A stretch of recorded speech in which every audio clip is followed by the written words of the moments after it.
حضرت عبداللہ بن عمر بن عاص رضی اللہ عنہما سے روایت ہے کہ انہوں نے نبی کریم صلی اللہ علیہ وآلہ وسلم کو سنا، آپ فرما رہے تھے، جب تم مؤذن کو سنو تو اسی طرح کہو جیسے وہ کہتا ہے، پھر مجھ پر درود بھیجو، کیونکہ جو مجھ پر ایک دفعہ درود بھیجتا ہے اللہ تعالیٰ اس کے بدلے میں اس پر 10 رحمتیں نازل فرماتا ہے۔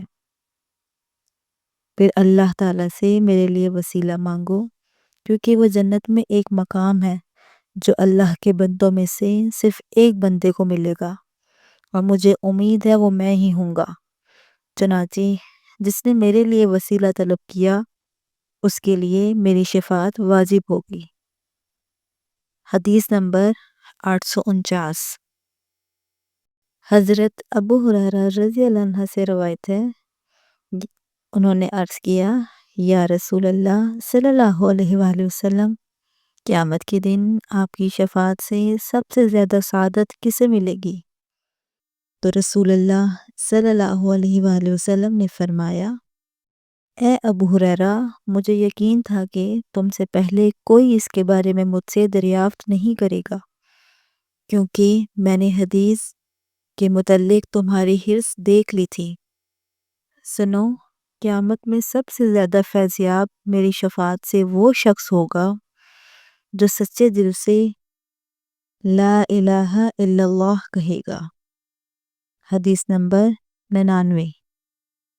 نبی کریم صلی اللہ علیہ وآلہ وسلم نے فرمایا، مجھے 5 چیزیں ایسی دی گئی ہیں جو مجھ سے پہلے کسی کو نہیں دی گئی تھیں۔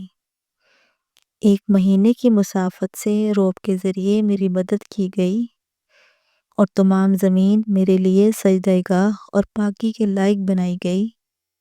بس میری امت کا جو انسان نماز کے وقت کو جہاں بھی پالے اسے وہاں ہی نماز ادا کر لینی چاہیے، اور میرے لیے غنیمت کا مال حلال کیا گیا ہے، مجھ سے پہلے یہ کسی کے لیے بھی حلال نہ تھا، اور مجھے شفاعت عطا کی گئی ہے۔